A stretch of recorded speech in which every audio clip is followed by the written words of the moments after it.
Page 6, Angels We Have Heard on High. Now on page 7 at the bottom of the page, they give you some more sight reading things to do. It has the words for this angels thing, different word, different melodies, and so forth. And again, sight reading is important. The more you do it, the better you'll get at it. It's a skill. So you can do that. If you have any questions, let me know. They're saying like one line a day. Well, I'll leave that up to you. That's whichever. Just make sure you can sight read all those things while you're working on angels. Now for the angels and what they're up to, let's take a look here. I'm going to go through my system, or the process I use for learning a new piece of music. First I look it over and I see it's about a page and a half long, but it's longer than that because of the repeat signs. I'll talk about that a little bit later. Treble and bass clef, 4/4 time signature, so a quarter note gets a count. 4 counts in a measure. We got half notes, quarter notes, dotted half notes, whole notes. Oh boy, everybody's here. And you're playing the hands at the same time. So now I'm going to take it one hand at a time first to make sure I understand what each hand is doing, and then I'll go back and try and put the hands together. At the beginning, you have the right hand, your third finger's here, so you're here. And half notes. 1, 2, 3, 4. 1, 2, 3, 4. 1. Remember the dotted half note? Just memorize this. A dotted half note is the same as 3 quarter notes. Doesn't matter what the time signature is. It's always the same as 3 quarter notes. So if you know how much a quarter note gets, that gets 3 of those. Here's 3 counts. 1, 2, 3.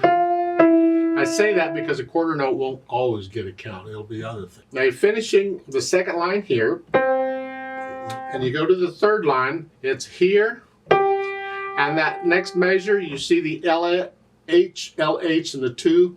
They want you to use your left hand second finger to play that. So your right hand's staying here, your left hand's going to play that.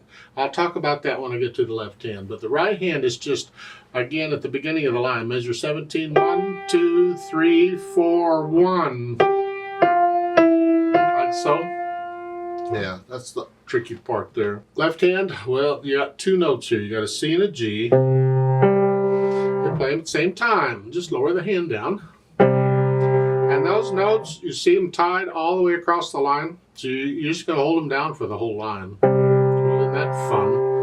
And then on the second line, when the left hand plays, it's 1, 2, 3. It's the same rhythm as the right hand. And then in the next line, the left hand plays the first note in measure 18 is here.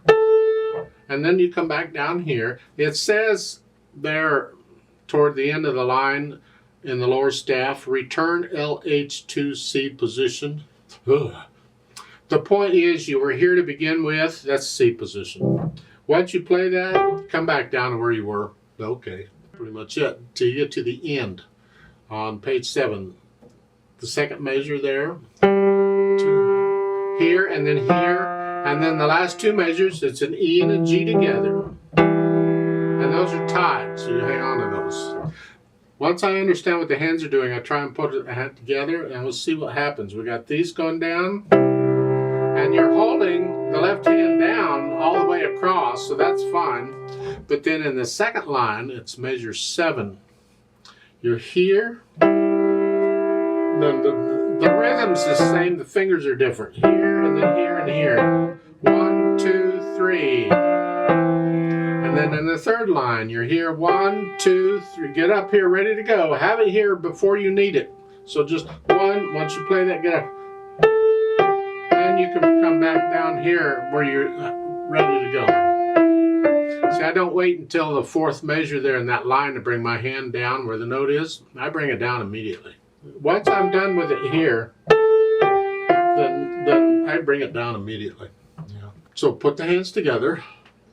Then go through and carefully make sure there's no hesitations anywhere. It's a steady beat throughout the whole thing. And then I'll add the articulation. Really, we're connecting them. You can't connect repeated notes, but you do the best you can. Then lift up. Just lift up. It's like it's a new phrase. So lift up for the phrasing, and the left hand connect it as best you can. Dynamics F at the beginning is forte. That's the melody. Can you play one hand louder than the other? Can you put more weight on one hand than the other? So I've got forte is loud. Good weight on the one hand, but light on the other. Don't play them the same. No. Then come down and measure 5 to mezzo forte, just sort of loud. And this left hand, this is soft. So this is sort of loud, soft. At the same time, it's hard to do. It takes control to be able to do that, but keep at it. It'll come if you keep at it. Third line is forte is loud.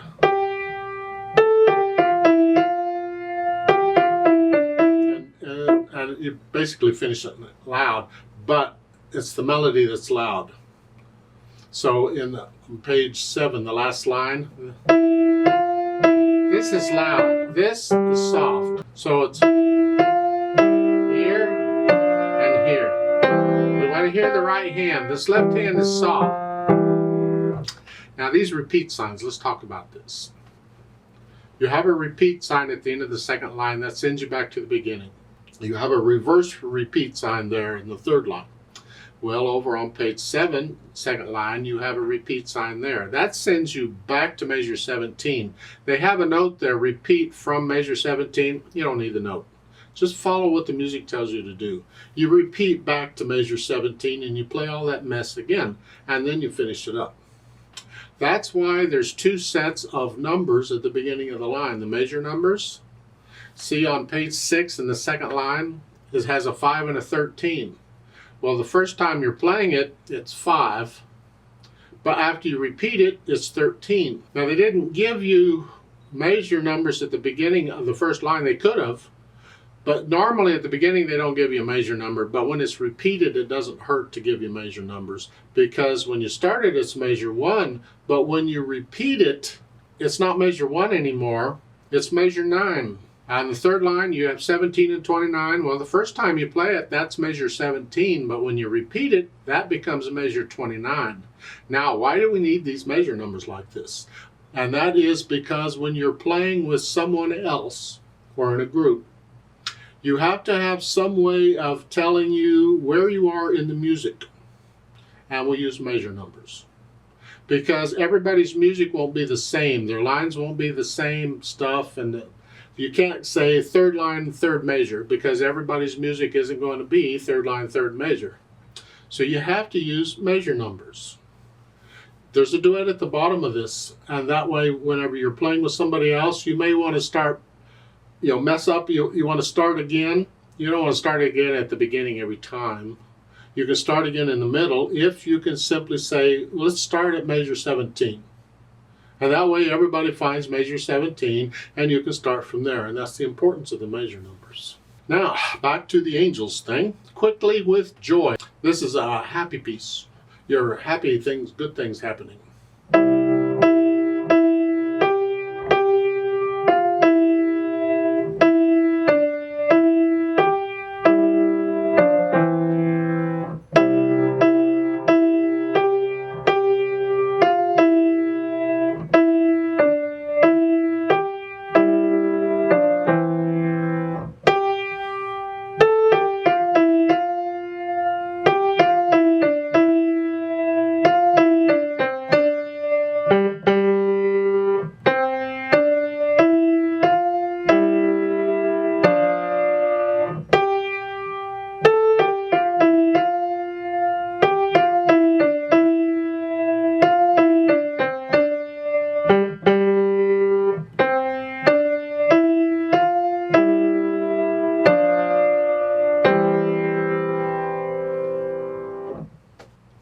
A little bit about music notation, just so you understand. On page 6, the last line, the phrase mark above the curved line above. At the end of the line, it goes off into nowhere. Well, if you look at the phrase or the curved mark at the beginning of page 7, it looks like it sort of comes from the note, but actually it's coming from before the note. It should come from. The point is, it's one phrase line that connects, and this is how they do it when a phrase goes in multiple lines. one will go out into nowhere and the other one will come from nowhere. Well, look at the first line on page 7. At the end, that line goes to nowhere. And on the next line, that line comes from nowhere. And it's the same line. It's all one phrase is how they do it. Let's play this together very slowly to check all the notes and the rhythms. I'm not going to do any dynamics. I'm going to do everything about the same. We're not performing it. We're just doing notes and rhythms. But I am going to do the repeats. So I'll give us 4 counts. It's going to seem kind of fast because this is mostly half notes and whole notes. But still, it'll be slower than what it should go. 1, 2, ready, go. 1, 2, 3, 4. 2, 4.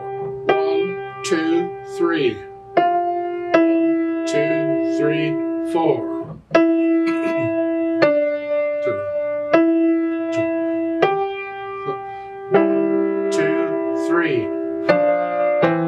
2, 3. Repeat. 2,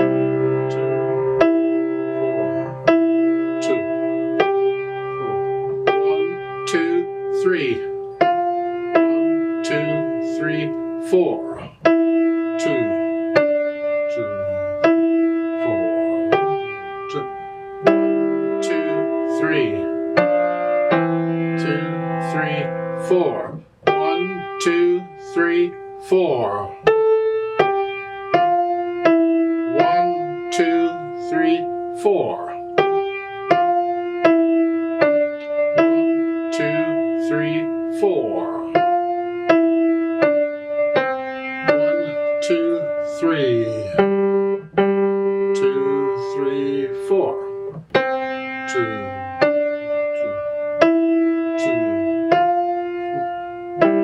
2, 3, 4. 2, 3. Repeat. 2, 3, 4. 2, 3, 4.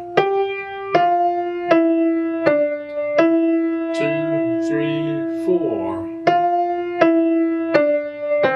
1, 2, 3.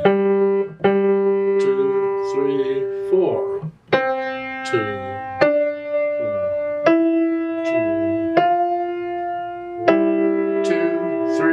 4, 2, 3, 4, 2, 3, 4, tie, 2, 3, 4, off.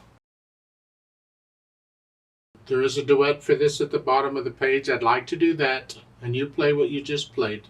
I'm going to speed it up quite a bit because this does go a little faster than that. And again, I need you to go up on the keyboard because the duet part is using these notes down here. So just pretend middle C instead of here on the keyboard is up here. It's this. Pretend that this is middle C up here. And instead of here, you're up here. Up here. Play it all up here. I'll give us 4 counts and it's going to go kind of fast here. So keep in mind that the duet part is different than yours. The duet part's actually playing quarter notes. So I'm going to take this about here, up here. 1, 2, 3, 4, 2. We're going to go about that speed. 1, 2, ready, go.